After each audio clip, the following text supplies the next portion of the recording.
And within 3 days, I lost all joint pain, all inflammation, Wow. and I started to feel a way I'd never felt in my whole life. Wow. And that's when I realized this is so powerful. I've got to help people who are suffering in silence just like me. Nothing you do matters unless what you do matters. I'm Amadon, DellErba, and this is Get Real or Die Trying.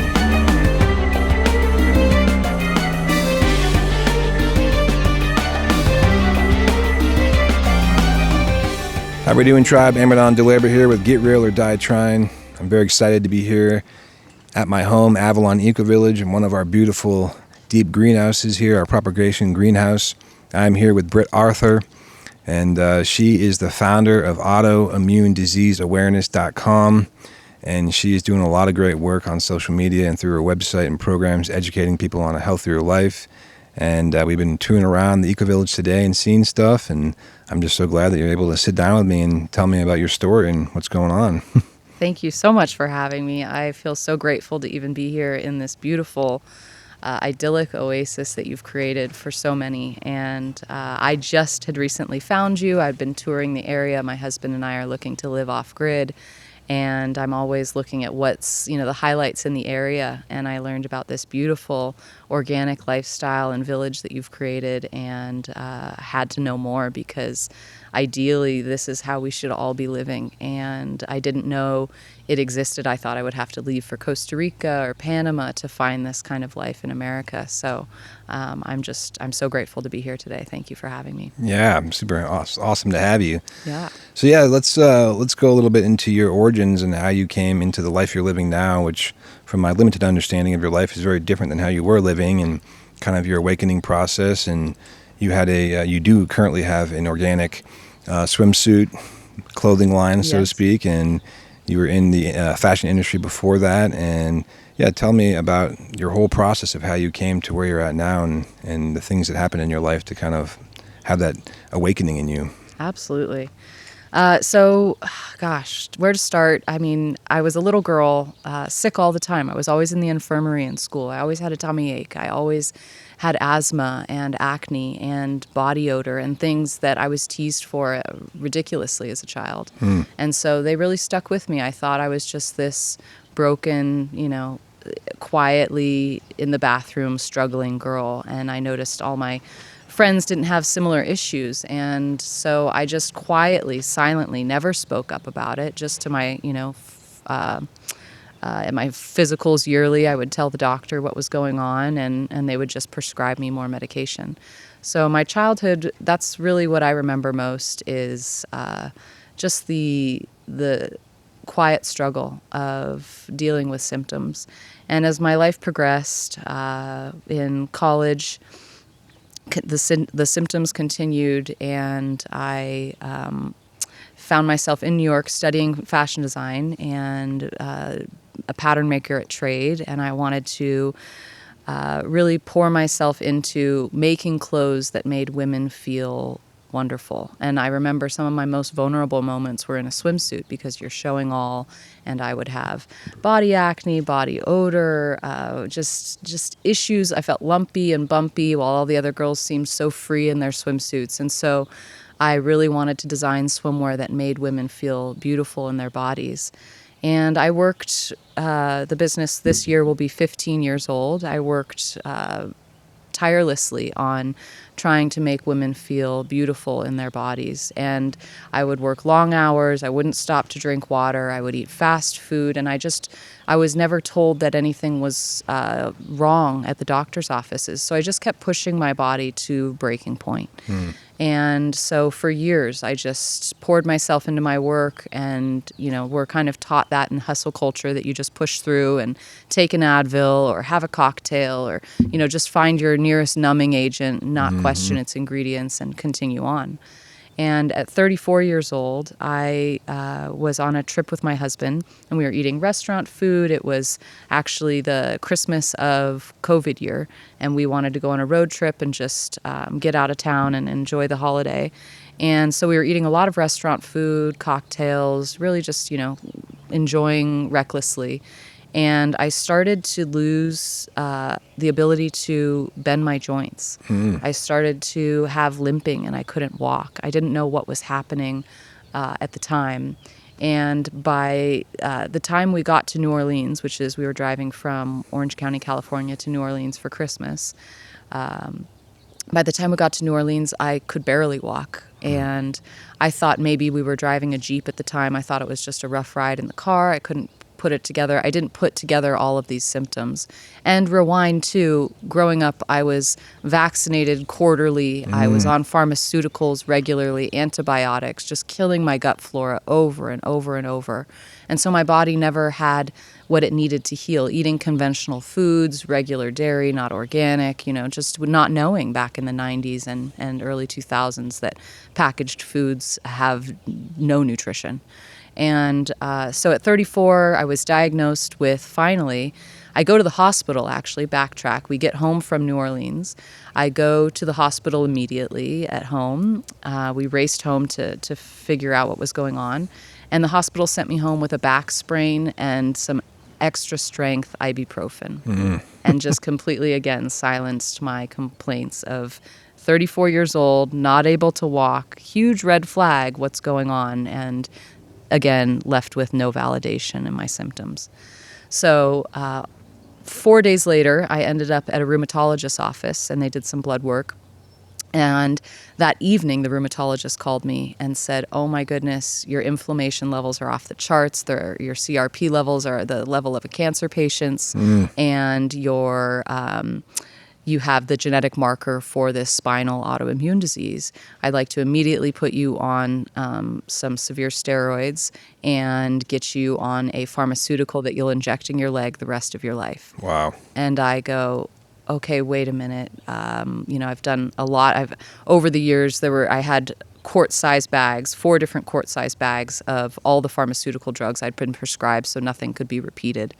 And there was a stint in about 10 years before I was diagnosed where I was in a dark room for months just waiting for doctors to figure out why I had migraines all the time. So my 20s were very much a mix of working way too hard at a dream that went underappreciated, I would say, making plastic swimwear for women who I was just another thing in their giant closets.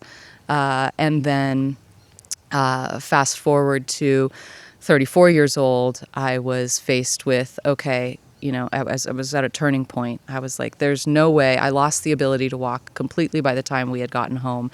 And I would have to pace very slowly at 4 a.m. at night just to make sure my body wouldn't lock up, because if I laid in bed too long, I couldn't move whatsoever. And so I was at a very dark moment in my life, very lonely moment, and I didn't feel like I had any answers. And I just took to the internet, scouring Reddit and trying to find any books I could. I had books delivered to the house. I went to the library and would get 30 books at a time. And I would just take notes on what was happening with my body and what I could do, because ultimately I did not want to take this pharmaceutical drug. And in order to regain mobility, I did for 1 whole year. I injected into my leg. I took the steroids. And I noticed my body didn't get much better. And so I knew there had to be another way. And so I began to study the gut biome, Ayurveda, Chinese medicine, herbalism, how the human body even works, what pharmaceuticals do to the body. And the more I learned, the more I was filled with rage, because my whole life I'd been looking for these answers, and I've lost so many years of health at this point and feeling vibrant and being my best self, and filled with hope that there was a possibility I could heal myself. So in May of 2021, about 5 months after I was diagnosed, I quit all pharmaceuticals and went all in on a plant-based diet. I also started to detox using different methods that I had read about to get the bioaccumulation of toxins out of my body, knowing that I had eaten, fast food and tap water and, fluoride in my toothpaste, all the beauty supply products, the hair dye, all the things. The accumulation of that is overwhelming to think about when you realize how long you've been living in the Matrix's whole chemical consumer world that they've created for all of us. And so I started to peel back the layers. I started to shop only at farmers markets. I started eating plant-based. I started to detox. And originally I was following the AIP diet, where it's meat and plants. And I noticed that, and I was off the pharmaceuticals at this time, so I was really ready I had to find a solution, or I could already feel my body locking up. And I thought, with the meat, perhaps this isn't giving my body exactly the space to heal itself. It was so broken after all the years of pharma drugs and all the chemicals. And so then I went plant-based, inspired by Ayurveda, inspired by books that I had read, like How Not to Die and Michael Greger's work, inspired by fiber-fueled and a gastroenterologist's work in how, the microbiome thrives. And so I went plant-based, and within 3 days, I lost all joint pain, all inflammation, and I started to feel a way I'd never felt in my whole life. Wow. And that's when I realized, this is so powerful. I've got to help people who are suffering in silence just like me. Because my words were falling on deaf ears. I was sharing this just on my social media personal Facebook page. I was injecting on camera, and I was talking about how I had to do this because of our broken food and medical system. And I was filled with so much anger, so many emotions about everything that had happened. And I felt this almost healing was for me to just speak up about it. I just needed to share. And it fell on deaf ears in just my small circle. So I decided I needed to find a bigger audience to hear me with this, because I knew there were people, I didn't know how many, but I knew that there were people suffering with, here's a Tums, here's a ibuprofen, just keep numbing but never fixing, suppress the symptoms, and here are the side effects that come with these drugs, and never giving people relief from the root cause. And so I went to look if autoimmunediseaseawareness.com was available. I had already owned and run an online business for my fashion brand. We started making plastic swim, and I spoke up saying, we're not cutting another plastic garment as long as I live. We're going organic. Follow if you like, unfollow if you like. This is where my mission lies in the future of fashion for me. Otherwise, I quit. And so when autoimmune disease awareness was available for $12 in 2021, I thought that URL would have been snatched up in a moment. It hit me like lightning. Like, this is me for the rest of my life. I will die on this hill, letting people know who have an autoimmune disease or any autoimmune symptoms, which all of us do because no one's immune to the chemical world that they're serving us daily. I will be a voice in this fight to let people know there's another way to feel well, and to feel 1,000 times more vibrant than any pharmaceutical drug would ever provide anyone. Yeah. So I bought that website, and I started speaking up on social media. I thought I was just going to be blogging a few times a week on the side of my fashion brand, fighting this valiant fight, but not knowing if I had anyone that would be able to hear what I had to say. And within that time, my husband and I sold almost everything we owned, and we went to India. And I just needed to live in in the most minimal way a human can live. So I had one suitcase. I didn't have my copper bottle at the time, but I found a copper bottle artisan in India that I trusted, and I started drinking from copper and just not drinking from plastic. All that plastic waste and the plastic in our food and drinks, it just sickened me. I didn't want to ever touch it again. I haven't drank from a plastic water bottle in 4 years. Awesome. I haven't dyed my hair in 4 years. I haven't, worn a plastic piece of clothing in 4 years. And so I really just started to pull back from all this garbage that we're sold. Yeah. And when I lived so simply in India, I found the most supreme joy and fulfillment in just shutting down all that noise and just being, turning the phone on airplane mode and just being in the space with humanity in its rawest and most joyful state. I found so much joy and love in India. And on that trip, I met with an Ayurvedic doctor. By this point, I was already symptom-free.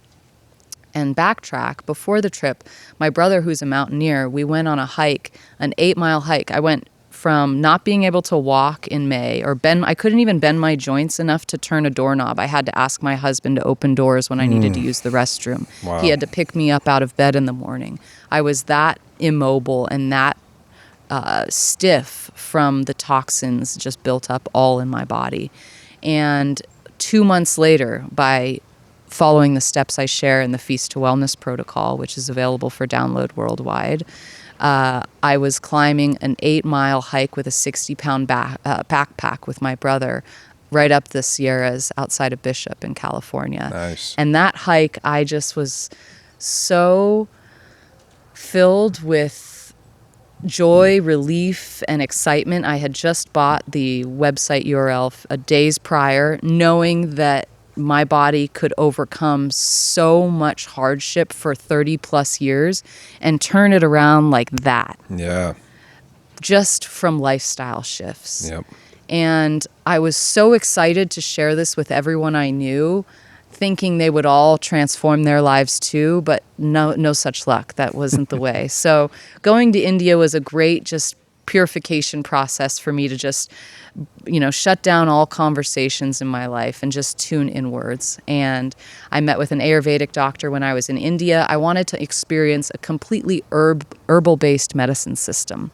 And I worked with a doctor for 28 days. I was his first American patient. I didn't want to go to a touristy kind of Ayurvedic resort. Yeah. I wanted to meet with an Indian doctor that was serving the Indian people, and I wanted to be one of his patients. So the first thing he did was blood work, which I was really impressed by. And what was amazing was he got my blood work back, and he said it was perfect health. My Wow. inflammation levels were 0. He said, this is the blood work of somebody who is in perfect health. So I took that as a huge feather in my cap of what the work I'd been doing, healing myself and getting well. And I started sharing about this on social media while I was in India, this whole trip. This was kind of the beginning. We were only about 2 months old on Instagram at this point. And while I was on the trip, people wanted to know where I got the copper bottle, how I healed, what I was doing. And so all of a sudden, our trip turned into doctor by morning, and afternoons my husband and I would find a local coffee shop or tea shop and type up all the recipes that we created, medicinal meals that we made in our home to heal my body. And 3 months later, we launched a digital download, over 165 medicinal meal recipes, and shared the Feast to Wellness protocol with the world in January of that year. We flew out to India in October. Wow. So we published this thing. And at one point, I was DMing everyone recipes, and I couldn't get this information to people fast enough. And it felt like this was what was called to the next level of helping people get well from autoimmune disease. So once we shared the book with the world, we have over 30,000 downloads, and we've had thousands of people write us with their symptom-free success around the world, Norway, Colombia, Peru, everywhere. It's unbelievable. Spain, Italy. And I really thought this was, an American-based problem. But truly, autoimmune disease is anywhere Coca-Cola is sold, anywhere their water is polluted, anywhere, stress levels are running high. All of these. Pretty much everywhere in the world. Everywhere. Even the Yeah. polar bears are sick. So it's like, Wow. it blew my mind how many people were suffering and how unalone I was. And throughout the years, I've shared my content can trigger because I am still letting out steam and anger and upset from all these years of feeling so unheard and misdiagnosed and shushed by doctors poisoned, by the lunch at school, to my doctor feeding me pharma, to, my favorite thing to drink was a cup of milk, and I was probably drinking more hormones and pharmaceuticals in that than what I was taking. And so I just started speaking up, sharing this story, and here we are 4 years later. I'm still symptom-free. I have had very few flare-ups, and when I do, I can directly pinpoint what it was. Typically, it's restaurant meals or traveling in an airport and having no food options that are clean.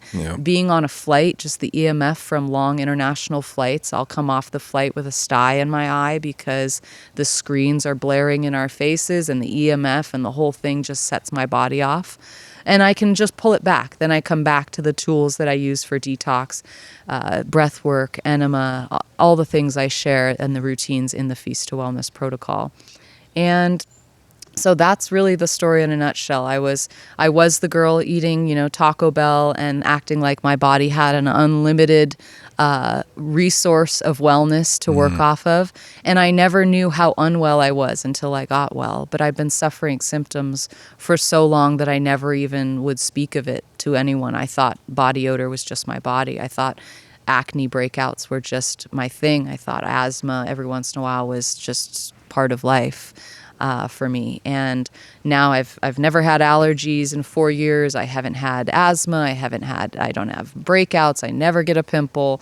My hair's longer and more luscious than it ever was. I used to have thin, brittle hair. It was never grow long.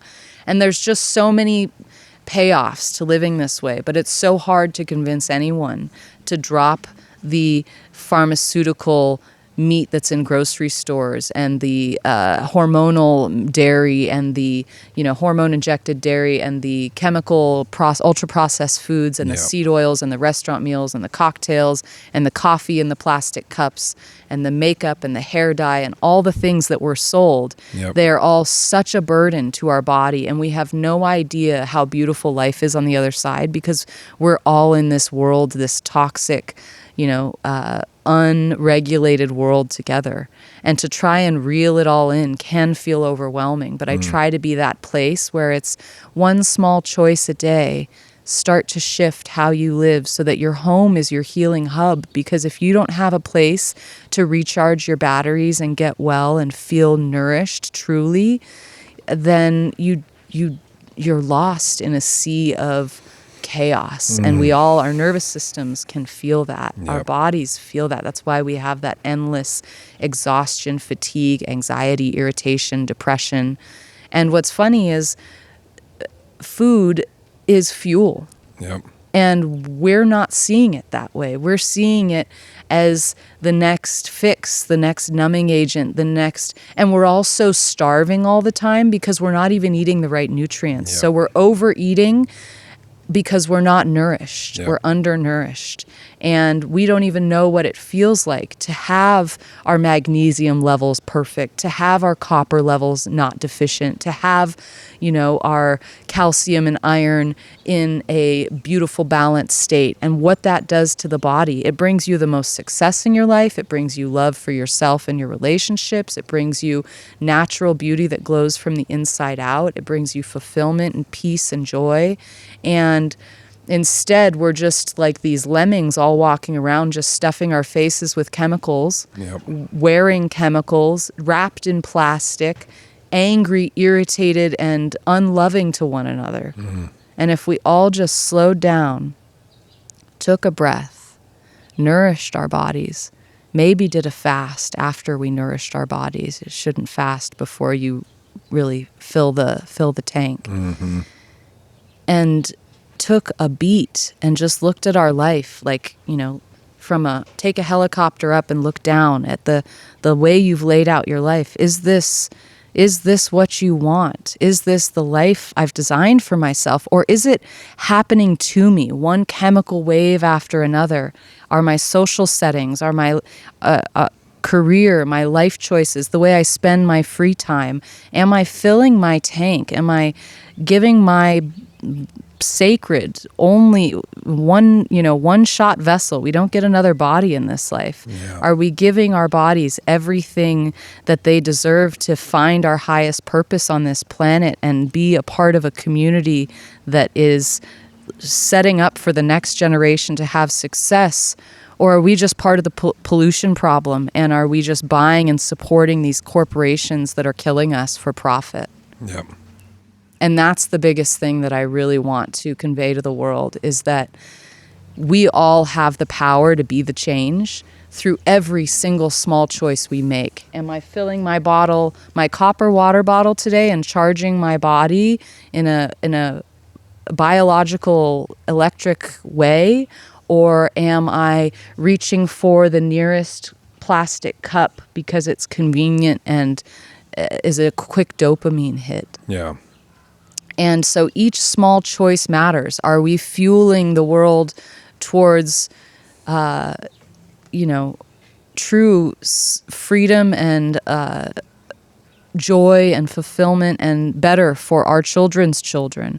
Or are we part of the reason that there will be more plastic in the ocean than fish in 20 years? Yeah.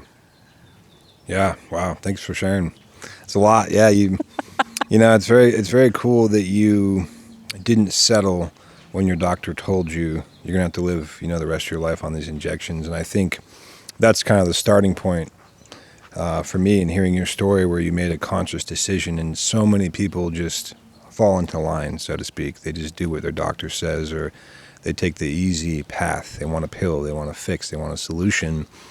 They don't want to change their lifestyle. They just want to keep doing what they're doing and take something to allow them to do it.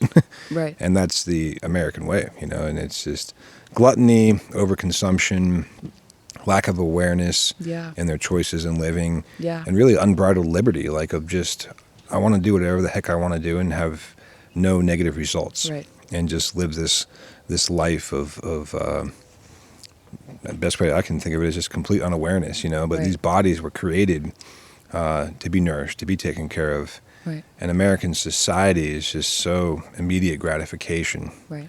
And it's all about what feels good. And oftentimes what feels good is very destructive. Right. A line of Coke might feel good, Right. Doesn't mean it's good, Right. Eating the junky food or the ice cream or the sugar, might feel good. It's terrible for you. And our culture doesn't raise our children to think about those things. And I think that's what I appreciate about what I've seen on your page, is just spreading that awareness and teaching people that there is another way. And these choices mean something. What you put into your body, what you wear, is very important. And that's something that's, I don't think, and it seems to me from my research, it's only come out in the last, few years. It seems like that people are becoming aware of oh wow, microplastics, getting into my body through wearing plastic, these synthetic materials. They're finding, plastics in 9 out of 10 men's, sperm, Right. Right. It's a big deal, how does it get there? And, these pollutants, and, we can actually change that by not wearing plastic, little things. But, I think there are the people in the world who want the answers. Unfortunately, they may be the minority compared to those who don't really want the answers. They want the pills, Right. Because the answers means changing what they're doing. And going back to the decision you made of it doesn't really make sense that I have to just shoot myself in the leg with a steroid for the rest of my life and take these pills. There's got to be another way. I should be able to change this. And so many people just listen to the doctors, fall into line. And what was it for you that might have been the hardest thing to give up, that you knew you needed to give up? I'm sure there was tons of things in your diet, but was there some things that were really difficult for you? It's just hard to part with that? Or was everything just because you had gone through so much physically and emotionally, it was just very apparent everything was kind of easy to let go of because you saw the amazing results of making the choice to eat healthy and to cut the meat for that time being and whatever else that you did? But was there any hiccups where you were man, that's really hard to let go of, Yeah. Once I really learned the truth, it was an immediate repellent. I really didn't want any part of that life that was poisoning me for so long. It just was a huge exodus for me. But I think the biggest roadblock or obstacle or just the difficulty I had was in social settings. And telling my family, telling friends how my life had changed by doing this, and then seeing no change in their own lives. Yeah. And not that I want to control anyone else's life, but I want to share this joy and this elevated state of being, this frequency, this wellness with And everyone that I love. you love them. I don't Yeah, you want want the to best for watch them. someone I love eat something that I know will cause instant inflammation in their gut and Yeah. slow their, blood flow and cause, joint pain and headaches and debilitate their liver, overload their liver. And so I guess one of the hardest parts was just to sit with family and friends and not eat at a restaurant and Yeah. explain why as Yeah. everyone ate like it was no big deal, you know. Yeah. And pork can be one of the most toxic foods out there because it bioaccumulates toxins in its tissue the worst.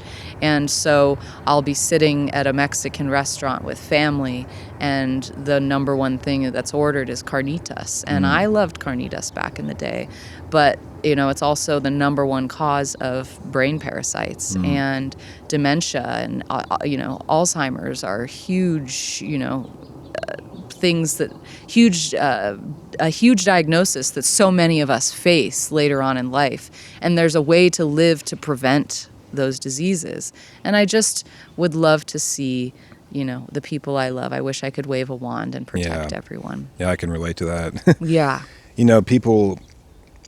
People really enjoy food. It's like Right. it's like we gather around food. It's such a thing, and it's social. And for eons, that's what human beings do. We gather around the fire, we cook food, and I think a lot of people don't make the lifestyle changes simply for that reason, because they're like social circle changes, and they don't know themselves enough, Right. to be strong enough to do that. And I've been in situations like that too, where I'll go to a restaurant and there's pretty much nothing I order, so I'll get a glass. I don't even get a glass of water because unless I have bottled water, and even then the bottled water is a joke. So it's like, what do I get? I know, it's like, very claustrophobic. Yeah, and then there's the times I'm like, okay, well, because I am eating 90% of the time healthy, Right, I'll indulge. I kind of started to learn a little bit, like I can't allow my food choices to be a opportunity to connect with another human being. So there, I don't want to say compromise, but there has to be a healthy way, or something. And so then it's like choosing the lesser evil maybe on the menu, or just having something, Right. and finding that balance, is interesting. And I'm by no means like the picture book healthy, perfect person at all. I was very blessed to be raised, very differently, and grow up eating organically and connected to my food, connected to my meat, connected to my dairy, drinking raw goat milk, Right. and not, having these things in my life. So that was great. I already had that consciousness, Right. just from my upbringing. And that strong immune system. Yeah, and then as I became, an adult and a man and made my own choices, then I had to reify that through my own research, because you can be raised completely healthy and still turn away when you become start becoming a teenager. I'm going to go have this and do this and experiment with this. So there was that time in my life where I was like, okay, I need to know why I'm making these choices and learn from myself, and then feel good about it and have that, decision-making process. And I think that most people in American culture and probably all over the world don't really go through that self-analysis process. They just do what they know, or how they were raised, or eat what they, and so there's a lot of ignorance. And what do you think, because I'm in the, health and wellness field some too myself, and what do you think it is that helps someone, besides suffering and getting sick like you did, what is that point where they no longer want to be ignorant? Because I meet people and they're not necessarily sick and like tremendously unhealthy. They're just very ignorant. So they don't know that they're poisoning their body, and they may not have acute symptoms. And so they think everything's fine. And I'll try and, delicately point out to them, you may not want to do this, or this can cause this, but then it can be intrusive. It's like, I didn't ask for your opinion. You're not a doctor, Right. Right. And so what is your approach sometimes to lovingly, and sometimes it's a lot easier with a stranger, like you said, with the ones you love the most, that you want to adopt a healthier lifestyle because you love them and you really know them. They're not open to it. But even like a stranger sometimes, or people that I meet, I'm like, I kind of want to, I have this urge to say, don't drink that, or don't do that, or do you know that meat's full of hormones, and do you know those seed oils are lowering your testosterone? And, these things that, they're just ignorant, they're not resistant, but even when they become, they have an opportunity to not be ignorant and be educated, they still choose the wrong way. In your experience, do you think someone has to get to a point of suffering to change? Because that's what I found. Yeah, like, no one really changes until they start suffering. It's so true. I mean, yes, I don't. In fact, I don't preach about it in social settings. If they ask me my story, or how did you get your hair to look so lustrous, or whatever it is, then I'll share. But typically, I haven't found many people want to change until they're in that Hail Mary moment, or they have a really big problem they want to fix. It could even be like, I'm really embarrassed about my psoriasis, and I haven't been able to date in 4 years because I feel like I don't want my body touched, or whatever it is. So we get to these moments where the body's just breaking down so hard that we need to find another way. But I found the best way. I have caused a lot of change just through the ripples of leading by example, by the changes in my own body. I'll show a before and an after photo, and it's night and day. I looked like a broke down, sad, rugged horse, when I was in my 20s. And now I look completely different. I look younger now than I did 20 years ago. And so I think that has just I'll bring my own food to a setting. I'm drinking from copper. I'm, sharing. I'll bring enough to share different options, and people will realize this tastes so good. What is in this? I would rather have this than my Lay's potato chips. Let me have some of yours. So I just share the life, and I just try to lead by example. And for example, my parents now eat both plant-based. And, I'm not saying never any meat, but meat takes up to 72 hours to digest. So if you're having meat for every meal, animal flesh for every meal, your body is never getting to rest from digest.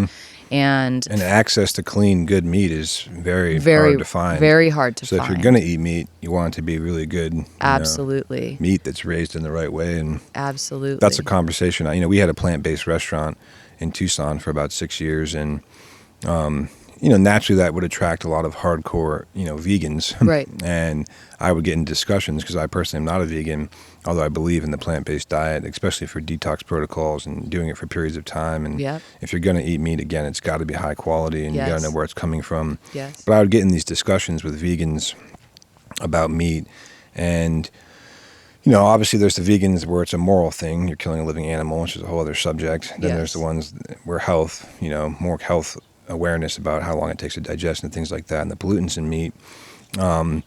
But one thing that I discovered, there's a spiritual mindset with health and food and decisions.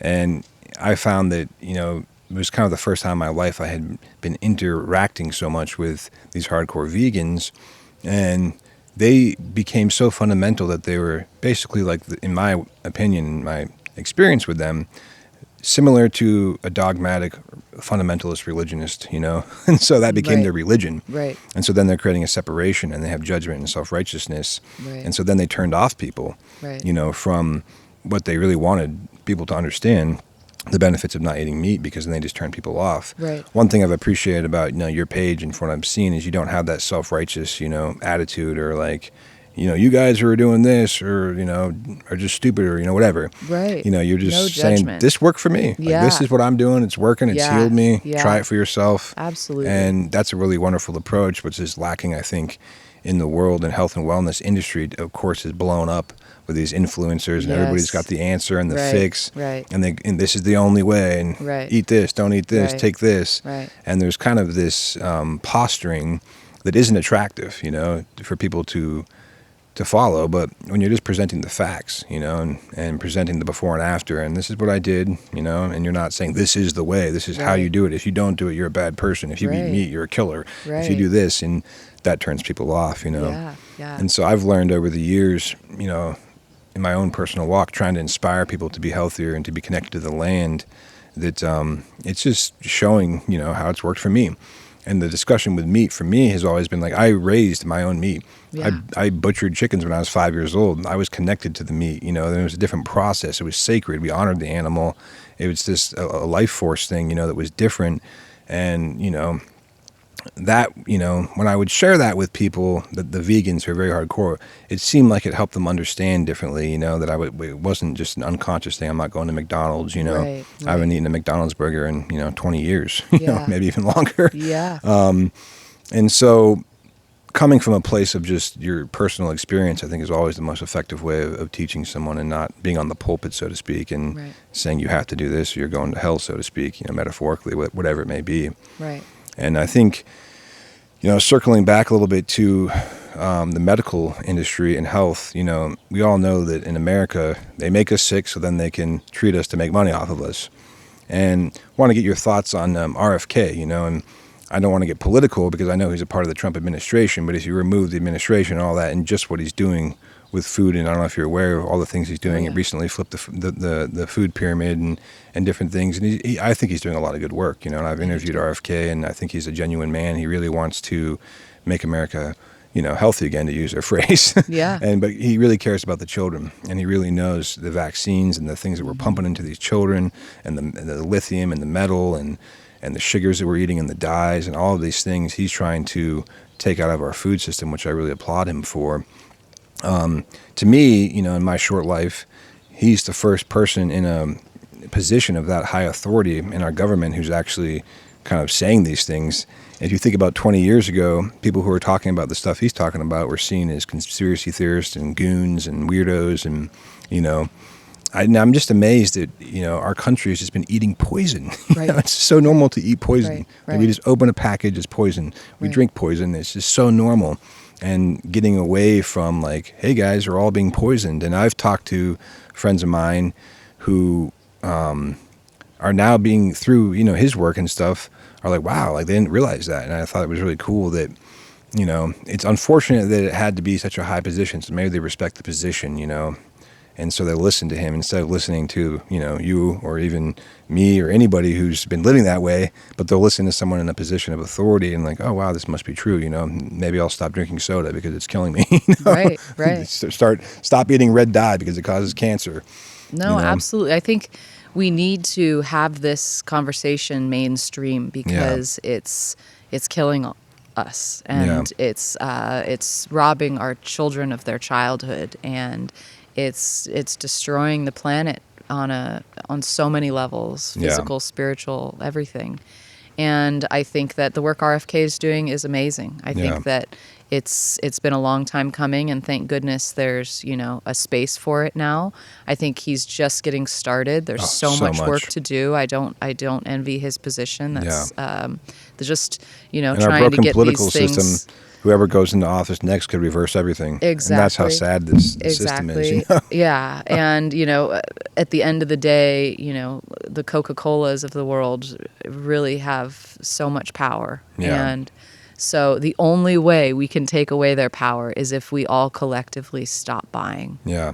And so I make a lot of content that triggers people. And at first they'll say, I unfollowed you. I hated what you said about meat or eggs or whatever it is. But then they'll come back and they'll say, you know what? I stopped eating eggs because eggs are a top 8 allergen food. It can really trigger inflammation. It can feed bacteria in the body if you're not well. Yeah. So when you're healing, eating an omelet every day might not be the best choice for you. But for whatever reason, my egg posts just flare up the world. People get very upset. They don't want to lose their egg in the morning. Mm-hmm. And so I think that there's just still a long way to go because the food pyramid is still, and even coming back to the vegan point, they're still eating, seed oils and so many grains, and there's no conversation about glyphosate and this, these plant-based meats are processed foods as well. Almost worse than the meat. Yeah, exactly. Oh my gosh. So it's like, you get to splitting hairs and then people are like, well, what can we eat? Is it just, I'll just eat air vapor the rest of my life. And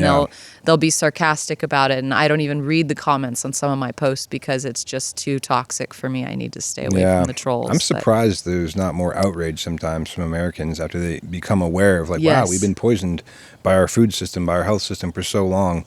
Like, you would think there'd be, like, I appreciate people protesting in the streets for the things that are being protested right now, but I would be in the streets protesting for being poisoned. Yeah, there should be thousands of people in the streets. Like, why have you been poisoning us? Absolutely. Why are we eating grain that's, like the whole gluten intolerant thing was created.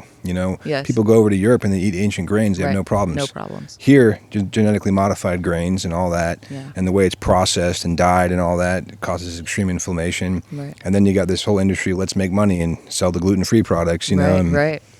I'm just surprised that, like, people aren't just outraged, once they become aware, and maybe because it's not as dramatic as some of these other issues that people do get outrageous about in the streets. But I've always thought, like, I'd like to see people in the streets protesting, that we're being poisoned. Thousands of people with signs talking about it, and like, stop poisoning us, have and allow access to good, clean food. Right. Why is it only for the rich people? Right. I mean, to live organic, it's very expensive. It is. And it can be. It also can't be. You could grow your own microgreens. Well, true. When you make grow cabbage and lentils, and you can there are bootstrap ways, it up. Yeah, for sure. And I really try to promote that, and that's good too, because I want people to I think know. that is a barrier for the average person, is that, like, I even think, and I grow my own food. I live in, but I've been blessed, to have that.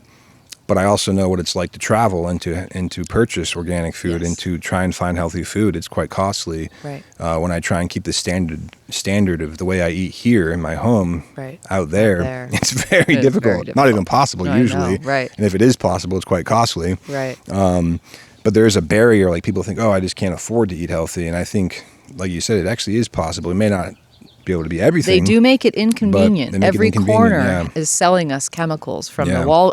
There is not a single thing I could buy in Walgreens or CVS. I don't shop at the grocery stores. I go to the farmer's market, and I might spend a little bit more, but that's also what I like to remind people, is that when something is freshly picked, that's the most nutrient dense that plant will be. It degrades over time. Yeah. And our average fruit and vegetable in stores travels 1,600 miles. And by the time it gets to your store, it's lifeless. So you might be spending $1 extra for that cauliflower, but you're getting more nutrients because it was picked yesterday. Where do you spend your money? Like, people have no problem going to the bar and dropping $100 on a tab. The hair salon. I mean, women spend $200 to get their hair. But they don't want to eat clean food. Exactly. Yeah. I always talk about the money I've saved living non-toxic. I gave up Starbucks. I gave up the hair salons, the manicures and pedicures, the plastic fast fashion, all the things. When you add all of that up and you just put it into your grocery bill, and then you also subtract all the medical bills that you're not going to be paying because your body is properly nourished. Yeah. It's amazing.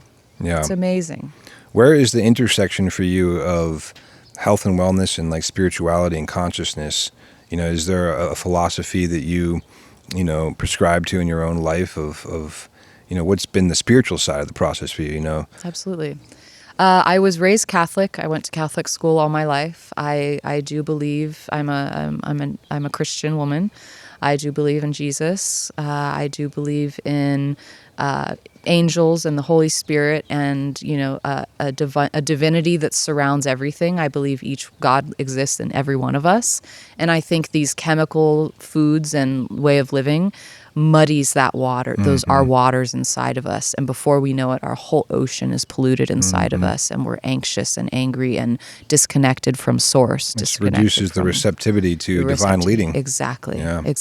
And so over the years, I don't necessarily feel as connected with the Catholic Church as I do with just being in nature or doing a really deep breath work or having a really loving conversation with someone I care about or even a stranger. And so I'm still searching for my place in the spiritual realm of where I can plant roots and feel connected in community. I've felt like a little bit of a lone wolf on this journey until now, speaking up this way. And I find God in everyday moments, in the gratitude that I carry in my heart every day for this second chance I got with life, in my daughter, in children, in people, and in the possibility for change. In our oceans, I'm dying to get literally in a hazmat suit and just start swooping trash out of the ocean in my summers with our children. I want to take them and have them see what's in the ocean and help me get it out of there. I feel really called to just be the change in every area that I can. Yeah. In India, when we stayed on a coconut grove, there was trash all over the beach. In fact, people were just dumping their trash bags into the ocean. There were toilets and all sorts of huge amounts of waste just on the sand. And I got a big bag and I just started picking up trash. I knew it wouldn't make a huge dent, but I felt like it just had to be done. And as I'm doing that, there's a man drinking from a soda can, laughing and just throwing it onto the ground. And I know we're capable of so much more. Yeah. And I do believe in a higher power and source. And I think that the more we can slowly realize that every choice is either bringing us closer to our most divine self, Yeah. or further away from, I think the world would be a much better place, and that we're all one in this, and we're all one big ocean. So whether you pollute on your land or my land, it's our land and our world, and we all need to take responsibility for how we interact with it. Yeah. Yeah, I asked that question because, one thing I've noticed on my journey of self-discovery and health and awareness and spirituality and my connection with the Creator and Jesus is that, there's that Bible scripture, love covers a multitude of sins. Maybe not the word covers, I can't remember what it is, but, love erases the multitude of sins, so to speak. And I have found in conversing with different people around the world is that there are people who may have the money and the resources and live the super healthy lifestyle and have everything, and they're just but they're mean. They lack love. They lack compassion. So they're very unhealthy to me. Right. They're not someone I want to be around. Their energy, they're not, I just see their vessel and their spirit is very unhealthy, even though they may be eating perfectly and, all that. And then on the other end of the table, there might be a man who's been eating McDonald's and drinking whiskey his whole life and smoking a cigarette, and he's so loving and so wonderful to be around. And, he's a healthy person in a different way, Now, of course, his physical body may not be the healthiest, and so then there's that spiritual health and that mental health, which is wealth, Health is wealth. And, being around those people, I'd rather hang out with that type of guy, who's just loving and down to earth all day long than the snooty woman in Hollywood who's, got her regimented Pilates every day and is eating the best food and, looks like the picture of health and has the six-pack and is perfectly slim, or, meanwhile she's injecting Botox into her lips, and thinks she's so healthy and is just not a loving person, and is judgmental. And I think that's an interesting conversation that's not had a lot in social media and stuff is well, what about spiritual health? Who's the people that are wonderful to be around and whose energy, because energy can make you sick. If someone who has a super self-righteous, angry, judgmental energy, you're absorbing that, it's going into your body. And so I think finding that balance of people who are just truly loving, and I think what turns off people, and I've turned off people too, coming on too strong about my opinions about health, because it can be self-righteous, and they're I don't want to be around you if you're just judging me all the time. And so I've learned my own lesson in that, oh wow, so don't judge them, and I always thought, my philosophy is I really should be able to break bread with anybody, and if I'm in someone's home and they pull out a can of Spam, and that's all they have to offer me, I'll eat it, and I'll be loving and have that dialogue and that exchange with them and have that experience, and not have that wall up. Now, if it happened every day, I probably wouldn't eat Spam every day. Right. But because I'm so healthy most of the time, and so that health, I think I would love to see talked about more in the world of the health of human connection, and what is it to be, I have friends who are very unhealthy, but they're the most loving, beautiful people. They'll give you their shirt off their back. They are the first ones, it's interesting. You see these social experiments of people going around asking for change, from apparently what they, think are wealthy people. And they all just say, no. Then they'll go up to a homeless person and say, hey, I'm trying to, get $2 for the bus. And the homeless person's like, I got, 75 cents. It's all I have, but you can have it. Here it is. Right. It's just wow. wow, what a healthy person in their soul, Right. like soul health, Right. what a beautiful thing that they could care like that, and so bridging those two worlds, I think, is the ultimate health, Oh, bringing in absolutely. that compassion. And that's the next level I think that the country needs to get to, of Yes. learning the spiritual health of the heart, mind, and soul, and that connection. Right. No, kindness and love is rare these It days. is, yeah. I think because we're also caught up in this rat race that they've taught us to want, that's unnatural for our nervous systems and our bodies. Yeah. We're so unregulated, and we're so disconnected from just what really truly makes us happy. Yeah. And it's so much simpler and so much less expensive than we realize. Yeah. It's sunshine, it's a walk, it's a loving conversation, it's a long hug with someone you really care about. It's little things that go unnoticed. Yeah. And yeah, I completely agree with you that I would much rather spend time with someone that is a beautiful energy, no matter what they're eating. I have no judgment around that. Yeah. In fact, I'm not saying I'm perfect. I never claim to be on social media. What I do say is that it's about learning a balance and finding for yourself time to carve out to love yourself back to health and to care for yourself again. Because if your cup is full, then you can fill your kids' cups, you can fill your family's cups, you Yeah. can take care of the people around you. But if you're not well and you're just continually pushing through like we're taught, that's it's going to break you and the people around you. Yeah. It's so important to just find that self-love and then take care of the people around you that you care about as well. Yeah. Are you familiar with Bruce Lipton at all? The Biology of Belief? Biology, no. Yeah, he's a very interesting man, and he was on my podcast, and he's pretty well known for a lot of scientific studies about belief and thought and how it can transform your body. And he's done studies how your brain rewires and cellular change and the power of thought and belief. And in hearing your story, you believed that you could live a different way, and so the power of thought is so powerful. It is. And that's not something that's taught either. Right. Like we learn the basics of nutrition and stuff, but I think it should be introduced into the health system, and just like kids and everyone should be raised to understand like how powerful our thinking is. Yes. Like the thought and positivity, not to sound like woo-woo, like, oh, positivity, I'm just gonna think positive and manifest everything, because it's not necessarily that simple. Right. But the biology, basically his whole philosophy is that our thinking changes our biology. And so what we think in our mind actually literally changes the physical makeup of our bodies. Right. And people are disconnected from that, and if you will, the spiritual body and the physical body, the mindal and the superconsciousness, and then the physical.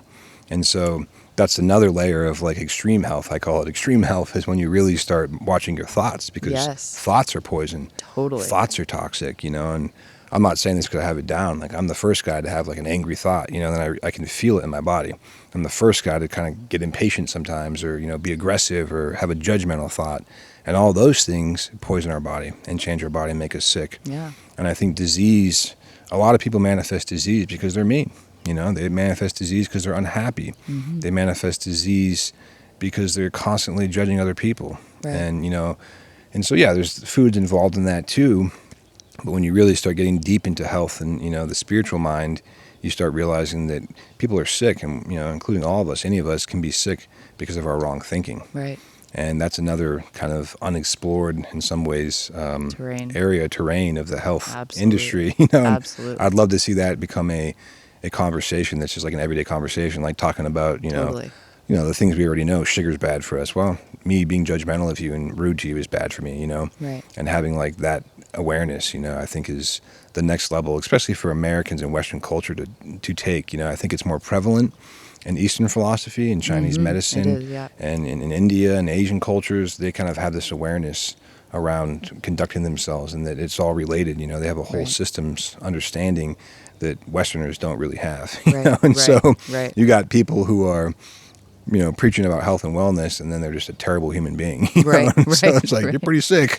Yeah. And, behind the scenes, they probably do have a lot of ailments that they cover up, Yeah. Yeah. And so, yeah, just being loving, we live in such a world of judgment and fear, So much, and- yeah. and You're either run fear by makes fear you or sick. love. Fear raises your cortisol, and it does, even your inflammation. Like I personally believe you can eat perfectly and never have one inflammatory food and still have inflammation in your body if your psychology and your spiritual mind and your thought life 100%. is poisoning yourself, you know? Absolutely. And so that comes back to like an integrated way of living, you know? And Right.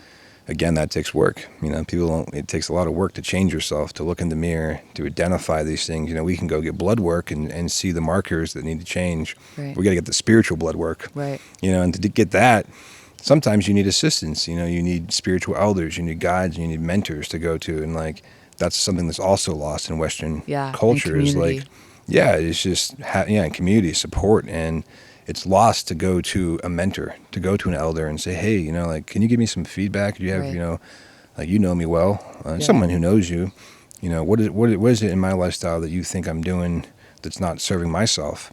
And have them give you feedback, or even a friend, someone you trust, you know. Right. It's, you know, that the feedback that we give each other is usually very surface level in the world, you know, and instead of sitting down with someone and say, hey man, like, I noticed that you're, you know, really impatient, you know, all the time, and you're really angry, you know, and that's making you sick, you know, and it's cutting off relationships, and it's not making you approachable, you know, and if you say it to someone, they'll be like, who are you to tell me that, blah, blah, blah, but that's actually medicine too. That's like, that's a nice herbal tincture. It's a spiritual herb, like, to get that feedback, to think about. And I feel blessed in my life, and our culture here at Avalon that's been a huge part of our culture, is the spiritual medicine and the feedback. And that makes us healthy, you know, when we are getting that feedback, and, you know, we can trust each other, and I can trust my elders to point out to me, like, you know, these are the areas that you might want to work on, you know. Just like a doctor would say, hey, you might want to cut back, you know, the carbs, you might want to cut back this, cut back the alcohol, do these things to make yourself feel better.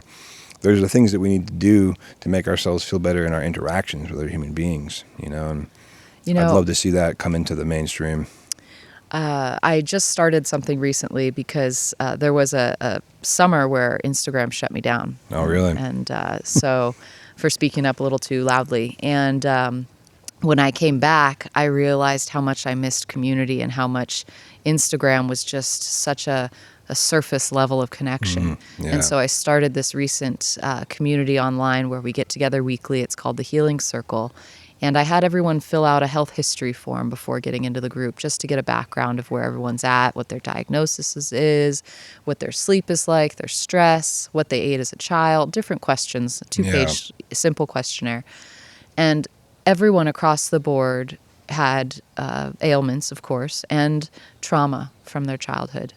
And I really noticed that in a lot of reading I've done, because that's kind of the next layer of my healing, is like really forgiveness and softening and letting all of the past go, and being a leader for, you know, where this is headed is pretty large because so many people are suffering. So I'm constantly trying to groom myself to be this great leader and vessel to help the world get well.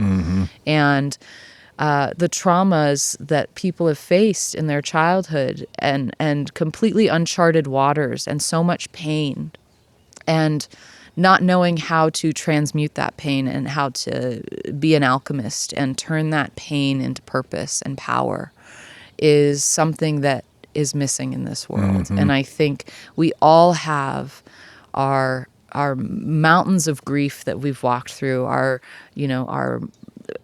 mud that we've had to trudge through, and without knowing that mud actually takes you to the next level, or looking at while you're in the mud going, what does this mean, and how can I use this to better myself and better others around me and make this a learning lesson, I think is super crucial to the healing process. Absolutely. The value of being uncomfortable, you know. Yes. Our culture, we're such ease-seekers. We just run from anything that's hard, and we don't want to always want to feel good, but just sitting with it, you know, being okay with feeling like crap one day, or dealing with grief completely. Or feeling, you know, shame even, you know, like people think shame's a bad thing. It's not good to stay in shame, but it's okay to feel ashamed. You know, it's okay to sit like, oh wow, I feel ashamed by my choices and my actions, and sit with it and, you know, feel that for a little bit and then transform it, you know. Exactly. And a lot of it's not taught, you know. And even with my own children, I'm trying to learn to teach about that. Like, it's okay to feel bad that you did something, you know, wrong, or you made a choice that wasn't, you know, beneficial to your brother or your sister, or you know, and you know, I can tell that you feel bad, and that's okay to feel bad for a little bit. And then what can we learn from this? And you can not make the mistake again, you know. And little things that we can imprint at a young age into our children, so as they grow, they're more equipped to handle kind of the bummers of life too. The bummers of life. Because there's going to be bummers no matter what. Totally. And, self-inflicted bummers, and then bummers yes. you're just victim to, Yes. We need to be our own doctor, our own advocate, and know how to heal the energies, the waters, and then, just the vibration of our body, and what to turn to when life gets hard. It's not the beer bottle or the, fast food in a quick bag. It's truly a nourishing meal, a warm bath, breathing deeply, reconnecting, spending time with someone you love, going for a walk. I mean, I know these are all just platitudes thrown at us all the time, but they're lacking. But they really are they're so basic that we miss them. Yeah. And we don't realize that is medicine, and that, no mud, no lotus. Yeah. You really gotta go through the pain. You've got to feel that pain to realize, to extremely, realize the gratitude in your life, to, let go of the suppressed emotions that ball up in our tissue, which I find super fascinating. I'm working on, just finding these sore spots in my body where I've been carrying a whole nother terrain of, just discussion, because it's really something that we can all benefit from understanding. Yeah. What do you think about, do you agree that there seems to be a real attachment to victim identity in this culture? And, not to diminish people's experiences and real traumas they've gone through, but from my perspective, it seems like there's a real attention to identifying as a victim, and woe is me, and I went through this trauma and this happened, and then staying in that for way too long and using it as an excuse, Absolutely. And that's like very popular, in social media, and it's almost glorified now, and everyone finds something that they were traumatized, and they stubbed their toe when they were a kid, and now they have, a mental disorder. It's like, and I don't want to make light of it, because I know people have gone through very hard things, but I also have read books and even spoken with people who have gone through tremendous, extraordinarily difficult, horrible circumstances, and they're the most beautiful, smiling people, and they've gone through it, and they don't attach, they don't see themselves as a victim. Yes. And I was very taken aback when I was a young teenager, and I read a book about a child soldier from Africa, and he was kidnapped, drugged, and then forced to machine gun and kill his own parents and other people. And I mean, just the most, you would think, if there's ever a childhood trauma, that's pretty, But this person had the biggest smile on his face, radiated the most love. And I just thought, wow, like, what a beautiful thing. Like, he's not staying stuck in that. Like, he's worked through it. Right. And I use that example because it's a very extreme one, and compared to what I would consider a lot of spoiled, comfortable Americans who have the littlest thing happen, and then they attach themselves to the identity of being a victim of whatever might have happened to them, and then staying stuck there, and that makes you sick too. Right, absolutely. And you're just sick, and you're stuck, and at some point, every human being has to make a decision to okay, I'm going to get up, brush off, and keep going, and not attach myself to those things. Yeah, you acknowledge it, you work on it. I totally believe it's true that there can be trauma stored in the body and all that, but you have a responsibility to deal with it, and work with it. Just like if you fall off your bike and get a wound, you clean the wound, you dress it, and the wound will heal. Right. But, if you don't do it, it gets infected, and then that infection can turn to something else, and this and that, and then, I see a lot of people who just have these infected wounds because they've never really wanted to heal them, and they're attached to them. What I've noticed too is that we're really taught to stay stuck. From the food that we're fed to the lifestyles we're in and the careers we're put into, and, just this whole endless cycle of chasing that next carrot, that next thing. So we're also stuck in, these lives that we didn't necessarily choose for ourselves, select for ourselves. And the pill, the quick fixes, those narratives that we stay stuck in, it is our responsibility to change that narrative and find a way to rewire what our life is about and what it really means, and pull out of, yes, you have an autoimmune disease, and yes, this bad thing happened to you, but how are we going to take these as lessons and heal our inner alchemy and rise above and use this to help others so that they don't get stuck? Yeah, beautiful. Well, I really appreciate you sitting down. I mean, I could talk to you for hours, and there's so much, it's such a huge subject and so much to explore. But just a quick little soundbite for the listeners.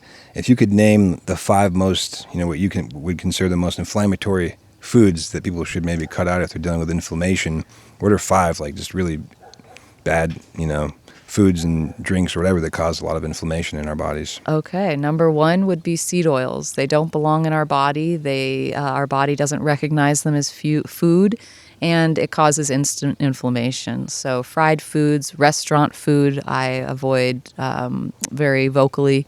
It's just not a medicinal meal. Basically just cooked in seed oil, yeah. Yeah. So then it would lead me to fried foods. Any food fried, you're going to be getting typically seed oils, and they reuse those oils over and over again. And fast food goes into that category as well. Ultra processed food goes into that category. How I like to describe how the best to eat is single ingredient foods and living foods, because those provide you with the most life-giving antioxidants, your gut biome and what it needs. Pork, I've mentioned, is very toxic. Even the best raised, I still find when I try to have a little bit, my knees, my joints, everything hurts the next day. So there's not even, and I've, tried the most, the purest pork raised on the farm and lovingly cared for, like Wagyu beef kind. Yeah. So I just think that pork is just a dirtier food that doesn't really provide healing, a space for healing. Let's see. Peanuts, unfortunately, and corn, oats, because of the mycotoxin risk. It's just, they've tested organic oats, all kind of oats, and they just across the board 100% have mycotoxin. Yeah, I've always thought that oat milk was like the biggest fraud ever. It also spikes your blood sugar. Oh, it's really, and you go to some coffee shops and they are, trying to be, a little bit more trendy, and that's the only plant-based milk option they have. I'm like, oof, that's rough. So I would say that those, and any GMO foods, the body does not recognize GMO food, and it deflects it. It causes instant inflammation. And so that's your corn, your soybean, there's just too many to name now. It's quite scary. Yeah. So I really just I present shopping with your local farmers as much as possible, because that's where change is really going to happen. Yeah. When we take our hard-earned money and invest it into our communities instead of our corporations, we're going to slowly David and Goliath the situation. Yep. Awesome. Well, thanks, Brit. Thank really you. Appreciate it, man. That was Thank a great you. conversation and a lot of value there for our listeners. And I really appreciate the work you're doing in the world and inspiring people. And I can tell that you've changed people's lives, and you provided an alternate and accurate, alternative for people to choose, and not just have to go and take the pill and do the thing and eat the right things. And the knowledge that you have is needed in the world. So thank you. Thank you. Likewise. What you're doing here is incredible, and I can't wait to really shine a light on this organic community, this way of living. I wish it was available in every city around the world. And it's so rare that today I felt like pinching myself 100 times, and I probably won't be able to sleep tonight because it was just that incredible to witness firsthand. So thank you very much. No, thank you. I'm glad I got to share it with you. Subscribe, like, share, follow. You know the routine. Thanks for listening.